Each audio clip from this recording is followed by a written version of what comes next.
Chief secretary شانتی کماری نے عہدیداروں سے کہا کہ وہ اس ماہ کی 22 تاریخ کو رویندر بھارتی میں منعقد ہونے والے اگادی تہوار کے موقع پر وسیع انتظامات کریں۔ چیف سیکریٹری نے آج عہدیداروں کے ساتھ ایک اجلاس منعقد کرتے ہوئے اگادی تہوار کے سلسلے میں کیے جا رہے انتظامات کا جائزہ لیا۔ حکومت کے مشیر کے وی رمناچاری اور دیگر سینئر عہدیداروں نے اس اجلاس میں شرکت کی۔ شانتی کماری نے محکمہ انڈومنٹ کے افسران کو ہدایت دی کہ وہ وید پنڈتوں اور ایوارڈ حاصل کرنے والوں کی آمد و رفت کے انتظامات کریں۔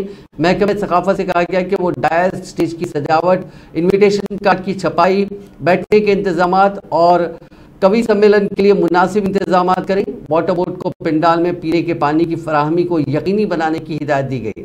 چیف سیکریٹری نے محکمہ پولیس کو مناسب سیکیورٹی فراہم کرنے اور پارکنگ پلان تیار کرنے کی ہدایت دی تاکہ وہاں آنے والے لوگوں کو کسی بھی مشکل سے یا تکلیف سے بچایا جا سکے۔ حکام کو اس مہینے کی 21 اور 22 تاریخ کو بلا تعطل بجلی کی فراہمی، سائنیجز کے انتظامات اور اہم سرکاری عمارتوں کو روشنیوں سے منور کرنے کے لیے بھی کہا گیا۔ چیف سیکریٹری نے مشاہدہ کیا کہ اگادی تیلگو نئے سال کا آغاز ہے۔ تمام عہدیداروں کو روایتی لباس پہن کر اس تقریب میں شرکت کرنی چاہیے تاکہ تہوار کا منظر پیش کیا جا سکے۔